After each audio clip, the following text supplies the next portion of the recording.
Welcome back to another episode of Boom or Bust, your home for NFL Draft Talk. I'm your host, Terry. Today, looking at a draft recap for the AFC North. So, before we get into this, just one reminder, I don't do grades, don't like giving grades before players play.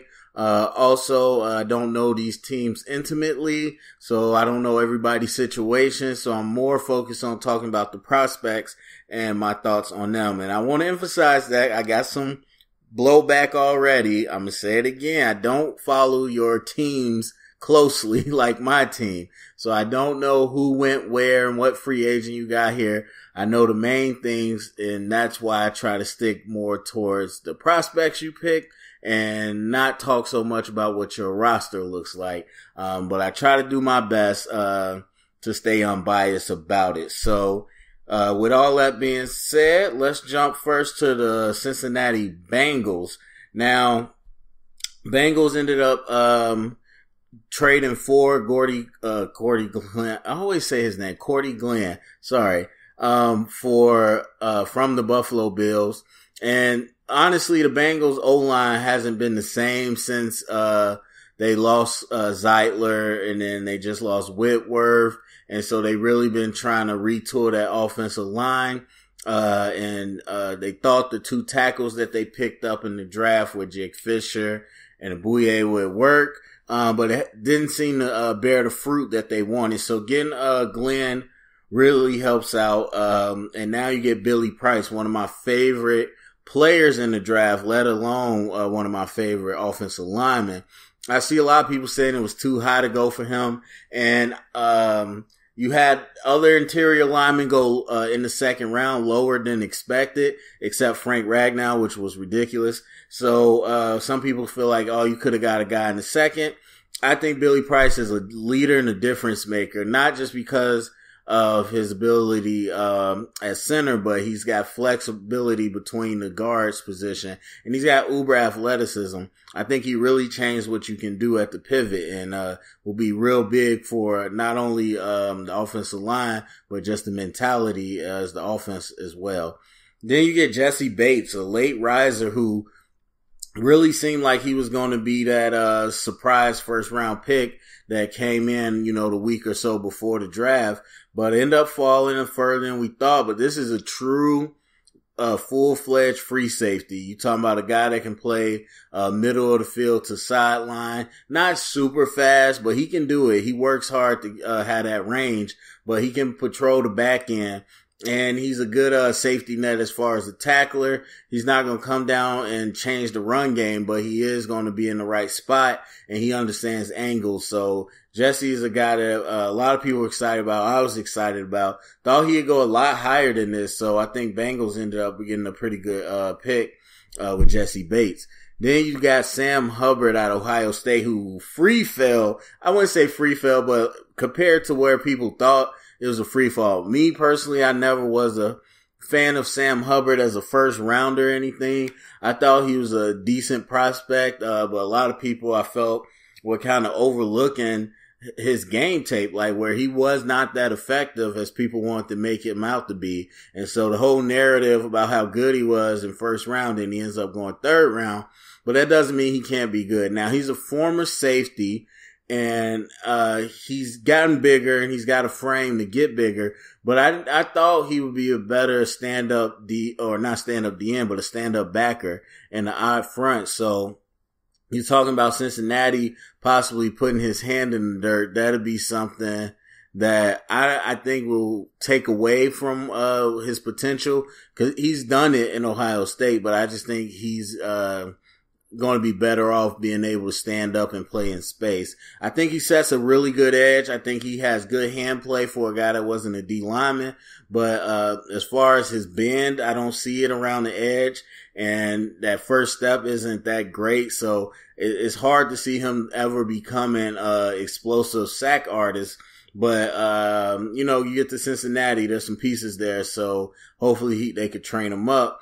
Malik Jefferson, another guy people were high on, but goes about where you would expect in the third round. And I think he's a decent linebacker prospect. I think his hips are super stiff, but he can move. He can move his feet, and he can get out in space, and he can run and chase. So I think if, especially in the league today where people want linebackers that are just more athletic than guys that can come downhill and stop the run. I think he fits that. And he's 6'3", he's got a frame to him that, he can bat passes, he can get in the zones. So I think he'll be an interesting player, and I think he could start pretty early. Then you get Mark Walton in the 4th, higher than people thought. I like Mark Walton, but some of the off the field stories you heard about him, and the fact that his 40 wasn't as fast as his game tape really made people feel like he was going to go a lot later, especially in the draft with so many running backs. But I think Mark Walton's cool. I mean, he's shorter, but he's not a scat back per se. I think he was better suited for a zone scheme, but he's not going to actually be the bell cow or anything. So I think he's going to be a decent third down option. If they, depends. I think he's depth, to be honest, because you got backs in front of him that can do the job. But I think he'll help out should there be an injury and give you a little something. Devontae Harris from my alma mater, Illinois State. Go Redbirds. Some people think is going to be a slot corner. Some people think he's got potential to be outside. All I know is he's fast. And he's got a lot of agility and explosion. And honestly, cornerback is a trait type position where you get guys with good traits and you want to coach them up. And so if that's what you're looking for, I think that's a very solid pick in the 5th round. ISU's D1 AA, so the competition isn't the same, so you might get knocked for that. But I still think he'll be able to come in and contribute on special teams right away and potentially had a ceiling to get a lot better. Andrew Brown really shocks me. This is where people kind of had him before the Senior Bowl. After the Senior Bowl, I thought he would really skyrocket up the draft board with how well he performed and how dominant he looked at times, especially against some of the better linemen. Now, he was kind of feast or famine. He dominated people, then sometimes he'd get dominated, but a guy that kind of played all over the line for Virginia, standing up on the edge and all that. I think he's built with a really nice first step for the 3 technique and can really be explosive in the interior. I was hoping the Bears end up picking him up, but we passed on him a couple times. So I think the Bengals got a real sleeper in Andrew Brown. I think you got a real sleeper in him that could really end up turning into something. And then there's a slew of picks towards the end of the draft. Quarterback was interesting. I think Woodside was an interesting pick for them, especially when we no longer got A.J. McCarron to back up the red rifle there. So I don't know that he turns in anything. I think they might just be kicking the tires on him. But the interesting pick is the last one, Alden Tate, in the 7th round, who I thought would go undrafted. I think he was just a really terrible prospect all around. I mean, as far as production, as far as his testing numbers, as far as his attitude.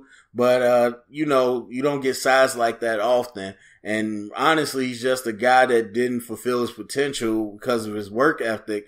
And I think that, of course, we know Marvin Lewis in the past, and the Bengals in the past at least, have taken chances on guys with these different type of attitudes, I'll say. And this might be one that they're kind of hoping for more of a boom than a bust. And so 7th round pick doesn't cost you that much.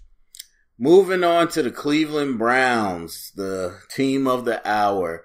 I don't want to spend so much time on this, but I'll say Baker Mayfield. I mean, at number 1, you decide to go a quarterback. I don't want to say you can't go wrong, but, if you have a conviction out of this group, then fine. I'm not going to knock anybody for that. Definitely not who I thought it would be. Definitely not who I would pick, but it'll be interesting. I think with Tyrod Taylor, who is much faster than Mayfield, but still they can get some of the same movement type offense out of him that Baker Mayfield, I think, will be able to do. And interesting when RG3 was there too. So it seems like they might want to get quarterbacks that can get on the move and make plays and all those different things. So Baker doesn't have the pressure to start week 1, but we've heard that so many times before. It'll only be a second before the Browns start or the fans start clamoring for Baker. So we'll see how long he gets to sit back and watch and see how well Tyrod Taylor does. But, you can't really pass up on the quarterback at this stage. So not going to be mad at it. So your second pick in the top 5, Denzel Ward. Now, this one is a little different. Again, I'm going to try to be unbiased, and this is why I don't do grades, because it turns into how many players did you get that I like. And Denzel Ward is not one of the players I like. And I know people probably get pissed and try to rip me for it because it's their guy now. But that's fine. I just, Denzel Ward, before he was on any team in the NFL, I felt this way. So that's just how I feel. I mean, he's got elite explosion and athletic traits, but if you watch him, his ball production, not just the numbers, you watch the game, he's bad at it. And as I said all off season, it's a 50-50 shot whether a player can break that habit. Some guys just aren't good at getting their head around and tracking the ball, and they always track the man. And Denzel Ward, at least this year, where he was a full-time outside guy, he always tracked the man and he didn't track the ball. And in the NFL, at least, not only penalties, but you'll never get a chance to make a play on the ball if you don't. I mean, there's a couple of interceptions where you could see he thought the play was over when he turned around and the ball came right to him. So, a lot of potential, of course, but it just worries me, kind of that aspect of it, because that's a big thing for corners. So, but as far, you pick them up, obviously you feel like you can coach them up. Jabril Peppers isn't exactly what you thought, so you still looking for something in the secondary that you can hang your hat on. You hanging your hat on Myles Garrett on the first level, so continuing to add some, top talent. Now, the second round pick, this was shocking. You had not only so many good prospects on the board, but good interior linemen on the board, and you go with Austin Corbett from Nevada, when you could have had a Will Hernandez, you could have had a James Daniels, other interior linemen. And so this one kind of shocked me. I mean, Corbett, I know, was moving up the charts, especially playing tackle. And he's not going to play tackle in the league, but, people like that versatility. I think he was a below average tackle. I don't think he had the feet for it, even in college. So I don't know that him moving the guard is going to be spectacular as a movement piece, but as far as a power piece, Austin Corbett fits the bill. But if I want to kick some butt and move the ball in the run game, I'm going Will Hernandez. So it just shocks me they went with Corbett. He's going to be good, but second round, a first pick, which is basically a first round pick, it's just tough for me. But he'll continue to help that offensive line, and replacing Joe Thomas is going to be more of the question that you got to ask yourself. So then you come back and you get Nick Chubb a few picks later. Again, a player I like, good, especially in this class, too early. I mean, now that's me personally. I don't pick backs. I wouldn't pick backs early because it's more about the line and all that. And, the position is just so many of them that I wouldn't spend a pick, especially with so many good players. I mean, you're talking about edge rushers on the board. You're talking about good corners on the board. There's so many people on the board, and they would decide to go with Nick Chubb. Now, they don't have a bell cow running back that they hang their hat on, as we see the league is turning back towards that. And so Nick Chubb will have every opportunity to become that. And it's not a problem with the player or the position. It's just more so when they got him. It's just interesting to me. Then third round, Chad Thomas, a guy I really, really like, end up going higher than people expected. I like him. I thought he could have been a stand-up outside linebacker, so he definitely be home putting his hand in the dirt like he did in Miami. The only thing with Chad Thomas is figuring out how much he loves the game. He's a musician. He's got a music career that he wants to pursue. So it's really more about getting him focused on the game of football, because from everything you hear from people outside of the school is that he could have been a lot better than he actually was. But I think you got natural athleticism, natural hips that can lean on the edge. And if he could, lose weight and get in shape, he'll be even better. I mean, you look at the combine ran like a 4.9, just a terrible 40. And I think he's a lot faster than that. So it's really about getting his mind on the right thing. And then speaking about another character, Antonio Callaway, Florida, long list of, character red flags, And you go in the 4th round, which isn't super high, but higher than people thought, anyone would take a chance on him. And a lot of people think he might have been one of the best receivers in the class. I mean, I looked at him a little bit and I honestly thought he might go undrafted. So seeing him go in the 4th was interesting. And again, it's not talent. It's just more so his history with his character concerns. So, needing talent at that position. I mean, you got Jarvis Landry coming in, which, figures to be one of the focal targets, but you're still trying to establish a core of dependable guys.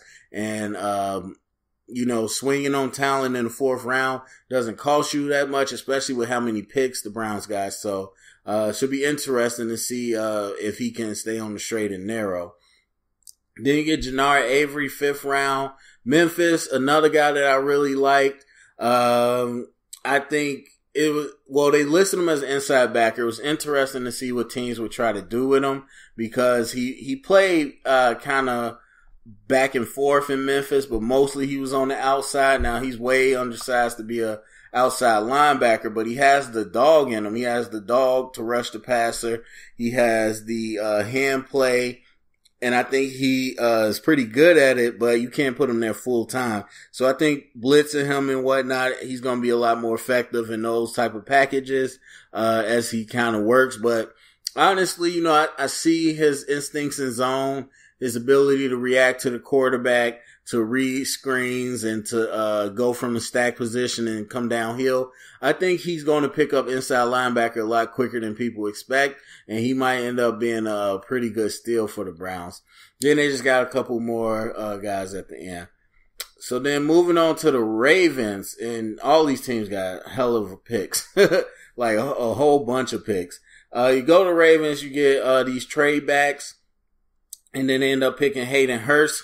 A lot of people thought they'd go tight end, and really, even though you brought in some vets, I think a lot of people are looking to Flacco getting some more weapons over there and really trying to reignite the pass game after living on the run game these past few years. And so Hayden Hurst kind of helps that. And Baltimore has historically in these in the Harbaugh era have tight ends that can block and on play action and help in the run game, not just, split out wide and go run. So I think Hayden Hurst brings you a good combo set. 1st round, I don't know. These guys are nowhere near the tight ends last year. I think if you wanted a tight end last year, would have been a better year to get one. So I'm not sure I would have got him in the 1st round, but Hayden, he's newer to the game, as coming from baseball. So he can only get better. He's not as young as people might like, but I think he's still going to be a pretty steady pro. Then you got Lamar Jackson, the big pick, the one we could spend a lot of time talking about, but honestly, I couldn't tell you much about the reasoning. I just, Baltimore never struck me as the type to not only try to build up a quarterback, but also didn't strike me as the type to take a uber athletic quarterback. And maybe that's just a symptom of being with Flacco for so long that they want to move to a different tempo type of offense. So it should be interesting to see. But yeah, coming back in the 1st, I mean, they must have really liked him. I'm interested. I would love to sit down and listen to the interviews on why they attacked Lamar Jackson in the draft.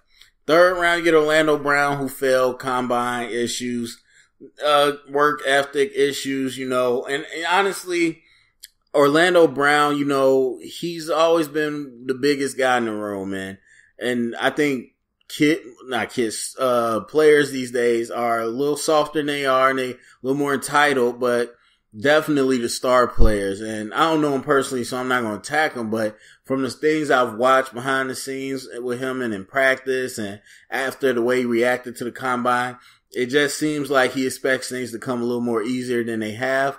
And so, Baltimore will be an interesting place. It's where his dad played, but also I mean, it's not the veteran place it used to be with like Ray Lewis and all them, but I think they still expect a level of professionalism and they expect a level of hard work. And so if you're talking about Orlando Brown getting into the right shape and putting his mindset on it, you're talking about a great bookend with Ronnie Stanley and Orlando Brown. Because I've said, as slow as Orlando Brown's going to be and struggle with speed, the fact of the matter is once he gets his hands on you, it's going to be hard to get around him. He's just so big. He's going to make turning that corner really hard no matter what. And so if he can get in shape, then he can really become something special. So I think a third round is a nice flyer on Orlando Brown. Mark Andrews doubling up to tight end. Interesting pick. Mark didn't do much blocking. He was split out a lot. He's not an explosive athlete. But he has the frame, I think, to block and become more of a combo guy. Third round's a good spot to get him. Interesting, you get 2 tight ends. I think either one of these guys would have fit, but getting both of them.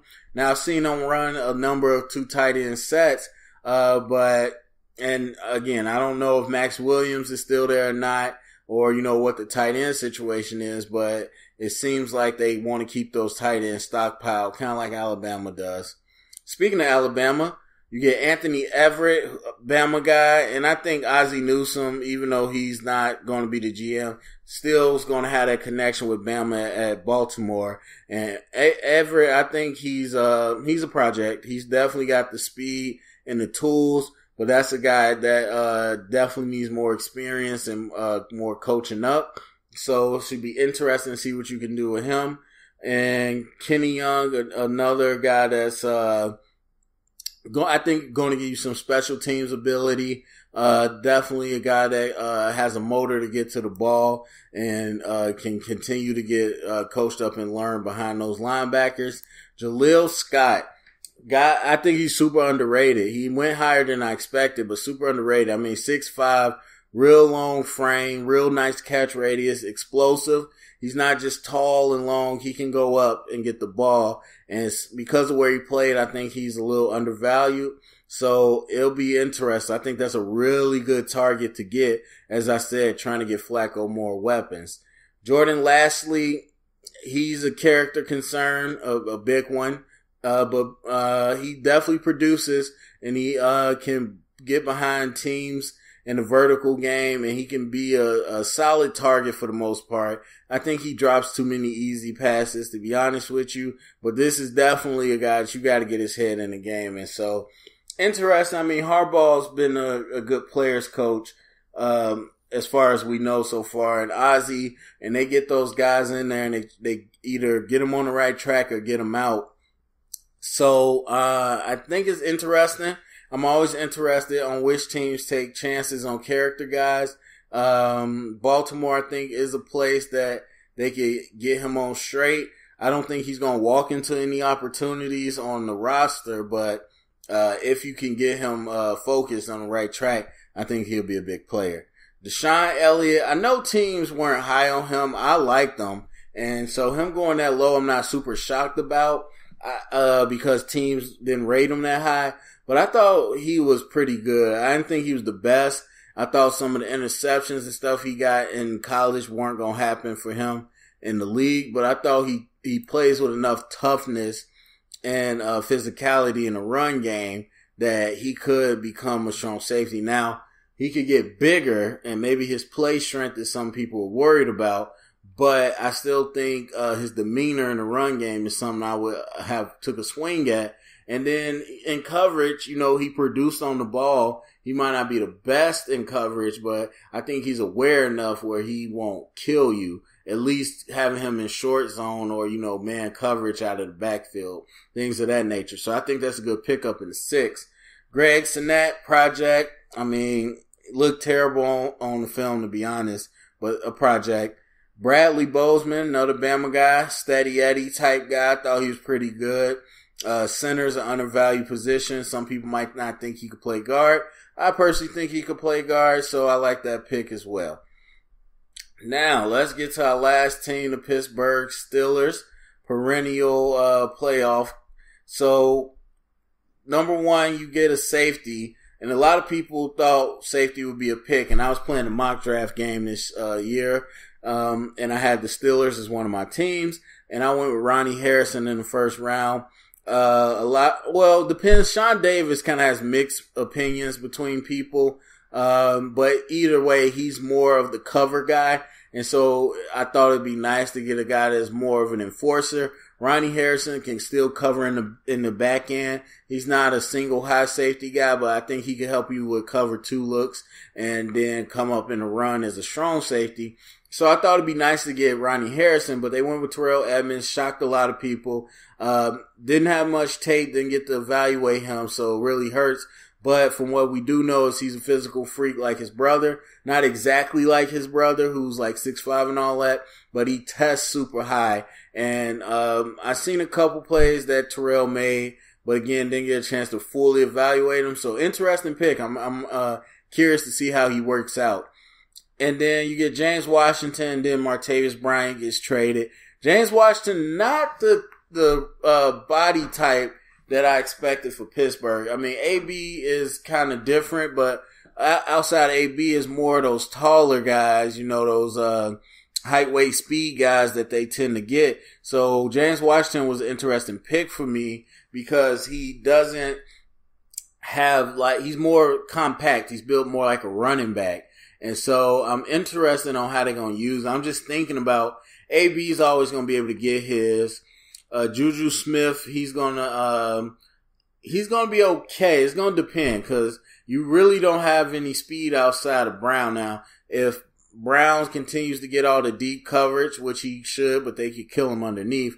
But if he continues to take the top off, then, that's gonna always help Juju work in the slot. But people think James Washington's a better slot, so maybe they feel like Juju is ready to take the outside responsibility and James Washington goes in the slot. Either way, I think whoever's in the slot going to get the most production. It's going to be AB. But outside of AB, I think whoever's in the slot is going to get the most production. So, interesting pick. Third round, you get Mason Rudolph, the guy that you would hope to one day make a replacement for Ben Roethlisberger. And I think it's a good place. You get one of his teammates. You got a good line that you feel like is going to be around for a little bit. Mason's a big dude. He's got a good arm. I wouldn't say a big arm like Big Ben, but he's got a good arm. I think he's a pro. He's a leader. He's the type of quarterback you want. People have questions about the system and its ability to process info and translating it to the pro style. But I still think Mason Rudolph sitting behind Big Ben is only going to help, and him not being forced into to action right away is going to help. But he's going to end up being pretty decent, I think, especially if he gets the chance to stay behind Big Ben. Then you got Okafor. I don't know why they changed his name. I don't know if he asked to change his first name or what, but I know it was longer than that. But anyway, Okafor from Western Michigan, third round would never. He was such a horrible prospect. Now, I'm sorry, he has such a horrible floor. But if you're talking about prospect-wise, arm length for a tackle, height, weight for a tackle, all those things, he's got it. He doesn't test the greatest, but measurable-wise, he's got it. But you look at the play, the balance isn't there, the hand play, the technique, none of the want to. He's not nasty. He gives up pretty easily. I hated his tape, so I would hope they got a plan for, he doesn't have to come in right away, but I hope they got a plan for getting a kick in his butt because he did not look good on tape. So I'm wondering what they saw in him besides the size. Then you get Marcus Allen, fifth round, about what I expected. Safety that isn't much for coverage. Definitely a bigger guy. I wouldn't be shocked if they moved him to linebacker, to be quite honest with you. But special teams wise, I think he'll help you out. Jalen Samuels, more of a third down back. And I'm surprised they didn't go for one of the premium running backs with the situation with Le'Veon. That seemed to be the media's narrative, but maybe they feel comfortable where they're able to work out with him, or comfortable that they might be able to work some now.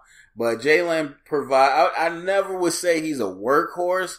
So that'll be tough for me. I think he's more of a complimentary back, so I'm sure they're leaning on Le'Veon to finally sign. Then you get Joshua Frazier, kind of a power pick from Bama. Nothing special there. So that is it for the AFC North. Go to the comment section. Let me know what you thought about your team's draft. What are some players you like or excited about? All those good things. Thumbs up, subscribe, share it around, get the convo started, and thank you for listening.